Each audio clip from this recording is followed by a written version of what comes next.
अपनी बहन का अपमान का बदला लेने के लिए भाई हैवान बन गया।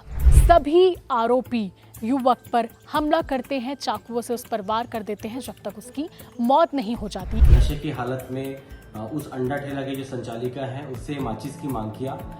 मना करने पर मृतक ने अभद्र भाषा का प्रयोग किया और गाली गलौज किया और लोगों से पूछताछ की जाती है। तब पता चलता है कि करण का एक राहुल यादव नाम के युवक के साथ विवाद हुआ था। जब केंद्रीय गृह मंत्री अमित शाह पहुंचे हुए थे जगदलपुर, उनके जाने के ठीक एक दिन बाद इस तरीके से जब घटना होती है तो कानून व्यवस्था साफ है कि कितनी लचर हो चुकी है। और सरकार, भाई बहन का रिश्ता अटूट प्रेम से भरा होता है।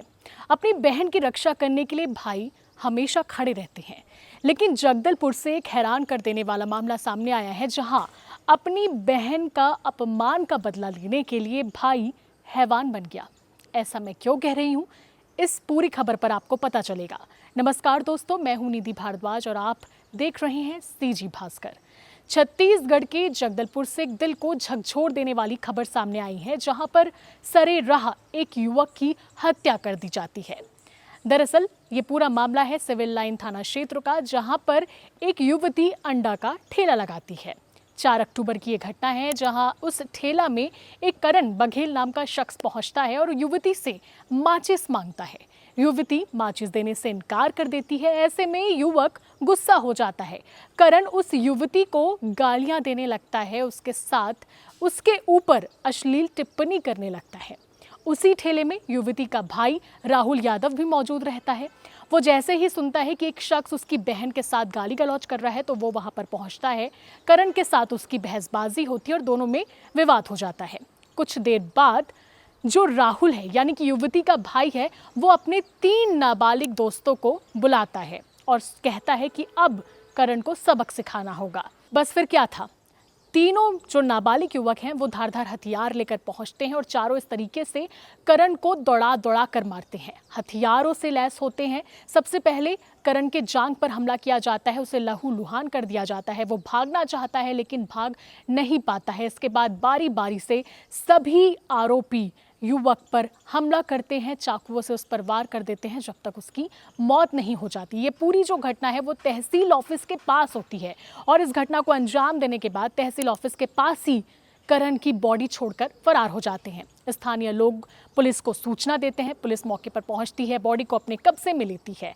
इसके बाद पूरे मामले की जो जांच है वो शुरू करती है। सीसीटीवी फुटेज खंगाला जाता है और लोगों से पूछताछ की जाती है। तब पता चलता है कि करण का एक राहुल यादव नाम के युवक के साथ विवाद हुआ था। इसके बाद पुलिस उठाती है, राहुल को हिरासत में लेती है, कड़ी तरीके से पूछताछ करती है। तब राहुल बताता है कि हाँ, उसने हत्या की है, लेकिन अकेले नहीं बल्कि अपने 3 दोस्तों के साथ मिलकर। तीनों दोस्तों का नामों का खुलासा होता है। इसके बाद पुलिस तीनों नाबालिग युवकों को अलग अलग ठिकानों से पकड़ती है। सभी को थाने लाया जाता है और सभी अपने जुर्म को कबूल कर लेते हैं और इस तरीके से इस पूरे घटना में चारों आरोपियों की गिरफ्तारी हो जाती है। पुलिस ने 24 घंटे के भीतर इस मामले को सुलझा तो लिया, लेकिन एक बार फिर से कानून व्यवस्था पर बड़ा और कड़ा सवाल खड़े होता है। कांग्रेस फिर से सरकार पर सवाल साधती है और कहती है कि जब केंद्रीय गृह मंत्री अमित शाह पहुंचे हुए थे जगदलपुर, उनके जाने के ठीक एक दिन बाद इस तरीके से जब घटना होती है तो कानून व्यवस्था साफ है कि कितनी लचर हो चुकी है और सरकार इसे संभालने में पूरी तरीके से फेल है। अब आते हैं इस मामले में।